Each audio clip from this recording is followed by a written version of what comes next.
Assalamualaikum warahmatullahi wabarakatuh. Sahabat Kalam Kehidupan, berjumpa lagi bersama kami dan kita akan sama-sama mendengarkan sebuah kisah yang berjudul 20 menit sebelum bahagia. Sebelumnya kami minta untuk like, komen, share, serta subscribe channel kami agar Anda tidak ketinggalan cerita-cerita selanjutnya. Baik, kita akan mendengarkan sebuah kisah 20 menit sebelum bahagia. Selamat mendengarkan.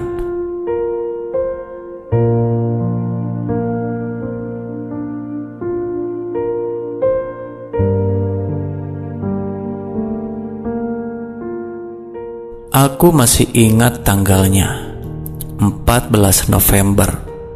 Bukan karena itu hari spesial, tapi karena itu hari aku belajar bahwa cinta tidak selalu datang dengan bunga dan pelangi. Kadang cinta datang sebagai badai, dan aku hampir tenggelam di dalamnya. Namanya Raka, satu-satunya orang yang pernah bikin aku percaya bahwa aku layak dicintai.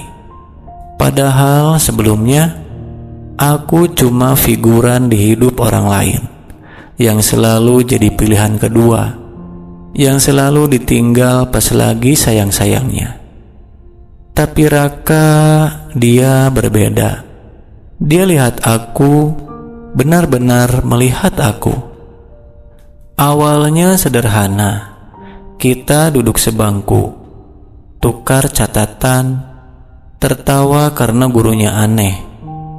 Terus satu hari dia nanya, "Kenapa kamu sering kelihatan sedih, padahal kamu senyum terus?" Aku tidak menjawab waktu itu, cuma ketawa kecil. Tapi di dalam hati, aku pingin peluk dia, karena akhirnya ada orang yang peduli cukup dalam untuk bertanya.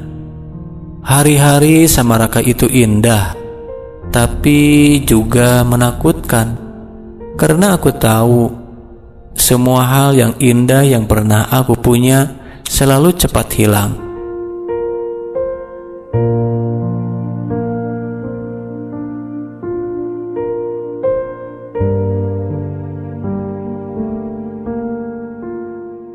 Ujian itu datang waktu aku paling tidak siap.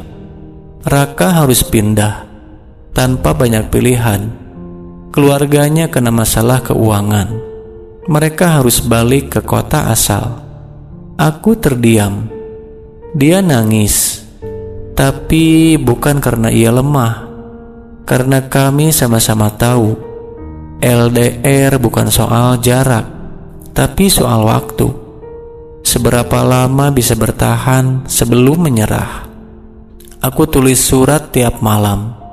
Dia balas kadang seminggu sekali, kadang 2 minggu, lalu sebulan, sampai akhirnya hening. 3 bulan tanpa kabar, tanpa penjelasan. Aku seperti orang gila, ngecek inbox tiap jam, nulis panjang lebar tapi gak pernah dikirim.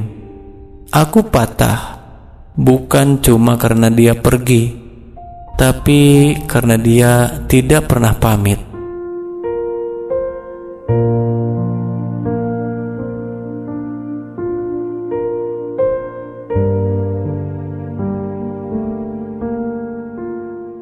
Setahun kemudian, aku dengar kabar dari teman. Raka sakit, parah. Katanya dia kena kanker tulang. Dan dia putusin komunikasi bukan karena bosan, tapi karena dia gak mau aku lihat dia hancur. Tahu gak rasanya pengen marah, tapi juga pengen meluk dia erat-erat. Aku nangis semalaman. Dan besoknya aku mencoba pergi ke kotanya. Gak peduli dia bilang jangan, gak peduli dia udah berubah. Aku cuma pengen dia tahu satu hal. Cinta itu bukan tentang siapa yang sempurna, tapi siapa yang mau tinggal bahkan di saat semuanya runtuh. Dan waktu itu aku lihat dia, kurus, pucat, hampir tidak bisa berjalan. Dia tersenyum, senyum yang sama seperti dulu waktu dia bilang, "Aku suka kamu apa adanya." Aku peluk dia, dan dia berbisik, "Maaf ya, karena ninggalin kamu dulu. Tapi kamu datang, dan kamu bawa cahaya ke hari terakhir aku." Tapi semesta ternyata belum selesai. Pengobatannya berhasil. Perlahan dia pulih. Aku temani tiap sesi kemoterapi. Tiap malam-malam dia muntah. Tiap kali dia bilang dia gak kuat. Dan tiap kali dia mau menyerah, aku bilang, "Aku gak pergi. Aku tetap di sini, bagaimanapun keadaan kamu."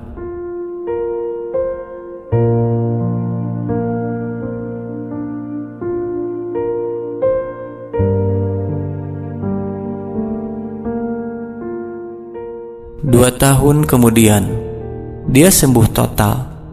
Dan di tempat yang sama dia dulu bilang pamit, hari itu dia datang lagi. Dengan senyum yang sekarang lebih kuat. Dia bawa kotak kecil dan bilang, "Kali ini aku gak pamit. Aku minta kamu untuk jadi pamit terakhirku. Temenin aku seumur hidup." Aku gak nangis, tapi aku gemetar karena ternyata kadang cinta yang paling tulus itu bukan yang selalu manis, tapi yang bertahan.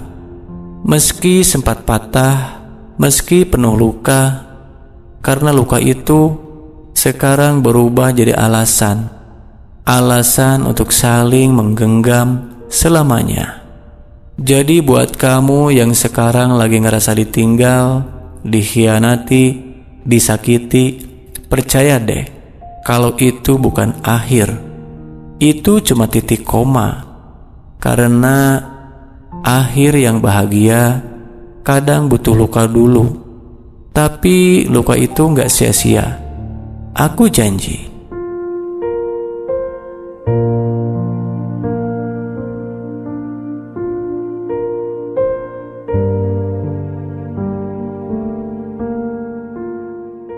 Ya sahabat Kalam Kehidupan, demikian cerita kali ini yang berjudul 20 menit sebelum bahagia.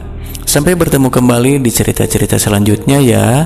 Dan jangan lupa untuk like, komen, share, serta subscribe channel kami agar kami lebih semangat untuk membuat konten ceritanya. Sampai jumpa.